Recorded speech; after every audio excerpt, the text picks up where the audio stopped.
چنانچہ امام غزالی رحمۃ اللہ نے بڑی خوبصورت بات لکھی ہے کہ انسان جو ہے وہ صبح ہی جب گھر سے نکلے تو 3-4 چیزیں کرے.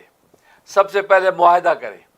معاہدہ کا مطلب اپنے جس نفس کے ساتھ یہ معاہدہ کرے کہ دیکھ بھائی آج جھوٹ نہیں بولنا, کچھ بھی آج جھوٹ نہیں بولنا, نفع اور نقصان جھوٹ نہیں بولنا, یا آج غیبت نہیں کرنی, آج فلاں گناہ نہیں کرنا. یہ معاہدہ کیا اپنے ساتھ. اب معاہدہ کر کے چلے گئے. جب گئے اور یہ زندگی کے شب و روز میں میل ملاقات میں اب وہ وقت آیا کہ جھوٹ سچ کا, اب اس وقت کا مراقبہ کریں.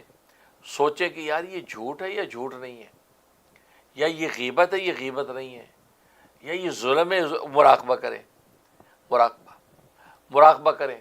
اب مراقبہ کر لیا, پتہ چل نہیں بھی یہ تو جھوٹ, یہ تو غیبت ہے. جو مراقبہ, اب مراقبے کے نتیجے میں کیا ہوا, اب اس سے رکیں, نہیں بھائی یہ نہیں کرنا, یہ گناہ نہیں کرنا مجھے, کیونکہ یہ تو جھوٹ ہے.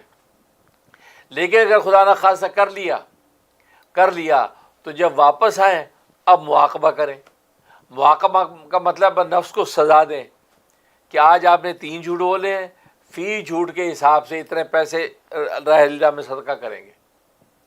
کیونکہ حضرت حکیم الامت مولانا اشرف علی تھانوی رحمہ اللہ تعالیٰ فرماتے ہیں کہ اصل میں انسان کے نفس پہ مالی جرمانے کا اثر زیادہ پڑتا ہے. اب اگر یہ کہ جی 10 نفلیں پڑھیں گے, وہ کہ جو ہے نفلیں پڑھ لیتے کوئی بات نہیں یار, جھوٹ بول دیا نفلیں پڑھ لوں گا 10 یا 6 یا 8 نفلیں پڑھ لوں.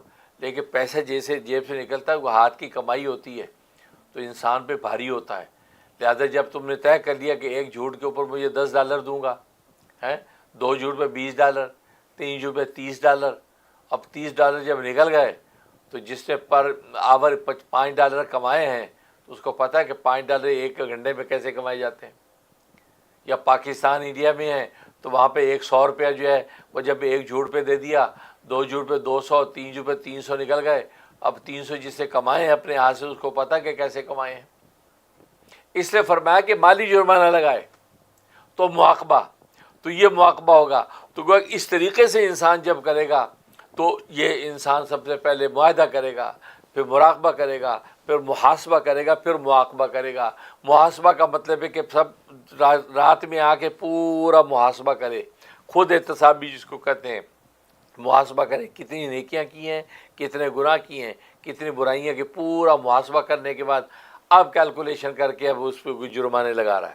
اور اگر سب نیکیاں کی ہیں تو پھر 2 رکعت نماز شکرانہ ادا کرے, اللہ سے خوش ہو کے 2 شکرانہ ادا کرے.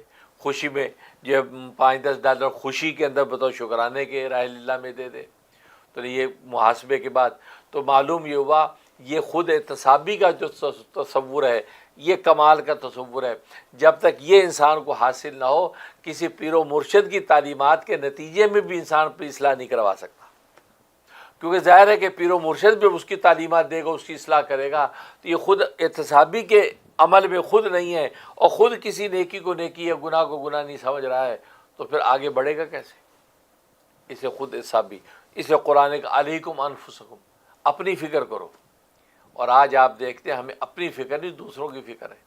دوسرے کیا کھاتے ہیں, دوسرے کیا پیتے ہیں, دوسرے کون سی گاڑی خریدی, دوسرے مکان کیسا بنایا ہے, جھانک کے دیکھیں اجی آج تو نئی گاڑی لے کے آ گئے, اجی تو آج یہ خرید کے لے آئے, اجی انہوں آج یہ کپڑے پہنے ہوئے.